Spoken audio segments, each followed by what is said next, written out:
안녕하세요, 여러분. 경제학장 박사입니다. 지난 시간에 우리 DDAA 모형 봤잖아요. 자, 오늘은 그 연장선상에서 국제경제학에서 정말 중요한 주제를 다뤄볼 거예요. 바로 환율제도입니다. 이게 왜 중요하냐면요. 변동환율제를 쓸 거냐, 고정환율제를 쓸 거냐에 따라서 한 나라의 경제 운명이 진짜 왔다 갔다 할 수 있거든요. 그러니까 오늘 정신 바짝 차리고 따라오셔야 해요. 여러분 한번 생각해 보세요. 나라 경제를 운영하는데 경제는 안정적이면서 또 필요할 땐 금리도 우리 마음대로 팍팍 조절할 수 있으면 얼마나 좋을까요? 그쵸? 모든 나라가 이걸 원해요. 그런데 현실은 어떨까요?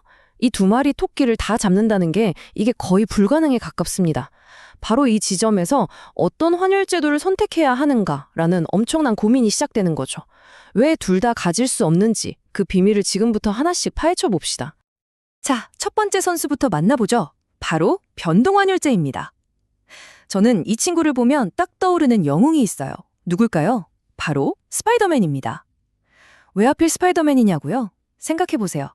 거미줄을 쫙쫙 쏘면서 빌딩 사이를 날아다니잖아요. 어떤 위기 상황이 닥쳐도 엄청나게 유연하게 순발력 있게 대처하죠. 변동환율제가 딱 그래요. 외환시장에서 달러가 많아졌다, 적어졌다 하는 그 상황에 맞춰서 환율이 막 자유롭게 움직여요. 그러면서 경제에 오는 충격을 스파이더맨처럼 샥 흡수해버리는 거죠. 변동환율제의 가장 큰 장점, 바로 자동 조정 기능, 그리고 통화정책의 독립성이에요. 이게 무슨 말이냐면요.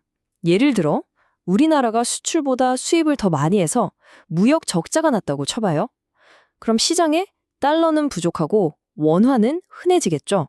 그럼 자연스럽게 원화 가치가 떨어져요. 환율이 오르는 거죠. 그럼 어떻게 될까요? 외국인들 눈에는 우리 물건이 싸 보이니까 수출이 잘 되고 우리 눈에는 수입품이 비싸지니까 수입이 줄어요. 적자가 저절로 해결되는 방향으로 가는 거예요. 완전 자동이죠. 이렇게 외부 충격에 알아서 반응해 주니까 우리는 다른 나라 눈치 안 보고 우리 경제 상황에 맞게 금리를 올리거나 내리는 그런 독립적인 통화 정책을 마음껏 쓸 수 있다는 겁니다. 이게 정말 강력한 무기예요.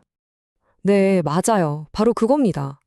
외부에서 오는 충격을 흡수하는 완충 장치. 자동차에 있는 쇼크 업소버랑 똑같은 원리라고 보시면 돼요. 경제에 덜컹거리는 충격이 와도 스무스하게 넘어갈 수 있게 해주는 거죠. 자, 근데 말로만 하면 감이 잘 안 오죠? 백문이 불여일견. 우리 김신행 교수님 교재에 있는 그래프를 보면서 이게 실제로 어떻게 작동하는지 한번 제대로 뜯어보겠습니다. 자, 그래프 나왔습니다. 좀 복잡해 보여도 저랑 같이 보면 하나도 안 어려워요. 보세요. 원래 우리 경제는 여기 A점에서 아주 평화롭게 균형을 이루고 있었어요. 그런데 갑자기 예상치 못한 일이 타진 겁니다.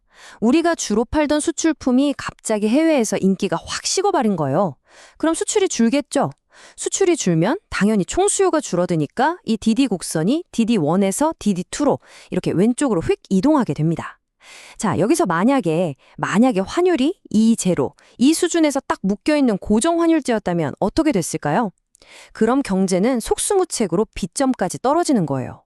국민소득, 즉 Y가 Y1에서 Y2까지. 와, 엄청나게 곤두박질 치는 거죠. 큰일 나는 상황입니다. 자, 그런데 여기서 바로 변동환율제의 마법이 시작됩니다. 이 부분을 좀 확대해서 볼까요? 경제가 저 B점까지 무력하게 추락하도록 내버려 두질 않아요. 왜? 수출이 줄었으니까 시장에 들어오는 달러가 줄잖아요? 그럼 자연스럽게 원화 가치가 떨어지면서 환율이 E0에서 E2까지 스르륵 올라갑니다. 환율이 올랐다? 이게 무슨 뜻이죠? 그렇죠. 우리 수출품 가격이 싸지고 수입품 가격은 비싸지는 효과가 나타나요. 그럼 수출이 다시 늘고 수입은 줄겠죠? 바로 이 자동 조정 능력 덕분에 경제는 B점이 아니라 짜잔! 여기 C점에서 새로운 균형을 찾게 됩니다. 보세요. 소득이 Y2까지 떨어질 뻔했는데 Y3에서 방어했잖아요. 감소폭이 훨씬 줄었죠. 이야말로 스파이더맨이 거미줄로 추락을 막아준 것처럼 외부 충격을 아주 유연하게 흡수해낸 겁니다. 대단하죠? 자, 스파이더맨의 활약을 봤으니 이제는 완전 다른 스타일의 영웅을 만나볼 시간입니다. 바로 고정환율제. 이 친구는 누구를 닮았을까요? 저는 캡틴 아메리카가 떠올라요. 그 어떤 공격도 다 막아내는 비브라늄 방패. 왜냐고요? 고정환율제는 말 그대로 환율을 특정 수준에 그냥 딱 못 박아두는 거거든요. 그러니까 경제 전체에 엄청난 안정감과 예측 가능성이라는 방패를 쥐어주는 셈이죠. 물론 이렇게 생각할 수도 있어요. 스파이더맨처럼 너무 날아다니면 좀 불안하지 않나요? 맞아요. 변동 환율제의 그 유연함 뒤에는 불확실성이라는 그림자가 있거든요. 생각해 보세요. 내가 수출하는 기업 사장인데 내일 환율이 어떻게 될지 모레는 어떻게 될지 모르면 이거 장기적인 사업 계획 세우기가 너무 어렵겠죠? 고정 환율제는 바로 이 환율 리스크를 그냥 없애버리는 거예요. 그러니까 기업들이나 외국인 투자자들 입장에서는 여기는 믿을만 하다 하면서 안심하고 무역하고 투자할 수 있는 환경이 만들어지는 거죠. 이 안정성이야말로 경제 성장에 아주 튼튼한 발판이 될 수 있습니다. 네, 바로 그겁니다. 핵심은 방패의 역할이에요. 환율을 딱 고정시켜 놓으면 예를 들어 주식시장이나 채권시장 같은 금융시장에서 뭔가 단기적인 충격이 빵 터져도 그게 우리가 먹고 사는 문제, 즉 실물장제까지 번지는 걸 막아주는 방화벽 역할을 한다는 거죠. 금융은 금융, 실물은 실물, 이렇게 딱 분리시켜서 실물 경제를 보호하는 효과가 있는 겁니다. 자, 이 그래프를 보면 그 원리가 그냥 한눈에 딱 들어와요. 이번에는 상황이 좀 달라요. 화폐 시장에 충격이 왔다고 해봅시다. 갑자기 사람들이 돈을 막 움켜쥐려고 해요. 화폐 수요가 늘어난 거죠. 그러면 이 AA 곡선이 A1에서 A2로 이렇게 왼쪽으로 이동합니다. 만약 이게 변동환율제였다면 균형점이 H에서 K로 가면서 국민소득 Y가 Y1에서 Y2로 줄어들었을 거예요. 하지만 지금은 고정환율제죠. 캡틴 아메리카가 나설 차례입니다. 중앙은행이 환율, 이 제로는 무슨 일이 있어도 지킨다 하면서 시장에 개입하는 거예요. 가지고 있던 달러를 막 풀면서 원화를 사들여요. 그럼 시중에 돈이 많아지겠죠? 통화량이 늘어나니까 왼쪽으로 갔던 저 AA2 곡선이 보이세요? 스르륵 다시 원래 자리인 AA1으로 돌아옵니다. 결국 최종 균형점은 원래 있던 H 그대로, 국민소득 Y1은 전혀 변하지 않았어요. 와, 정말 캡틴 아메리카의 방패처럼 금융시장의 충격을 완벽하게 막아냈죠? 자, 그럼 이제 세기의 대결입니다. 유연함의 스파이더맨, 변동환율제냐? 안정감의 캡틴 아메리카, 고정환율제냐? 여러분은 어느 쪽이 더 마음에 드세요? 지금까지 우리가 살펴본 것처럼 사실 양쪽 다 굉장히 설득력 있는 장점들을 가지고 있어요. 정말 막상막하죠? 이 표를 보시면 지금까지의 내용이 딱 정리됩니다. 정답이 뭘까요? 사실 정답은 없습니다. 최고의 환율 제도는 이 세상에 없어요. 그냥 각 나라의 상황에 맞는 최적의 환율 제도만 있을 뿐입니다.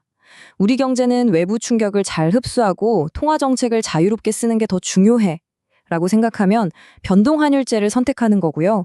아니야, 우리는 일단 환율이 안정돼서 무역이랑 투자가 팍팍 늘어나는 게 우선이야 하면 고정환율제를 선택하는 거죠. 그래서 보통 미국처럼 덩치가 큰 나라들은 변동환율제를 많이 쓰고 무역에 많이 의존하고 물가 안정이 중요한 작은 나라들은 고정환율제를 선호하는 경향이 있는 거예요. 와, 오늘 정말 변동환율제, 고정환율제라는 두 개의 큰 산을 여러분과 함께 넘어봤네요. 스파이더맨, 캡틴 아메리카 같은 영웅들에 빗대어 설명해봤는데 조금이라도 더 쉽게 이해가 되셨으면 좋겠습니다. 물론 오늘 배운 내용들이 처음에는 좀 복잡하고 어렵게 느껴질 수 있어요. 당연합니다. 하지만 여러분, 그렇다고 해서 절대 국제경제학 공부를 포기하지는 마세요. 왜냐하면 이 공부는요, 우리에게 세상을 완전히 다르게 볼 수 있는 새로운 눈, 말하자면 일종의 슈퍼파워를 주거든요. 오늘 우리가 배운 이 환율제도처럼 나라와 나라 사이의 복잡한 관계라던가 전 세계 돈의 흐름 같은 것들을 꿰뚫어 볼 수 있는 그런 힘 말이에요. 지금 조금 힘들어도 조금만 더 힘을 내면 여러분 모두가 세상을 꿰뚫어보는 멋진 경제 영웅이 될 수 있을 겁니다. 지금까지 경제학 장 박사였습니다. 감사합니다.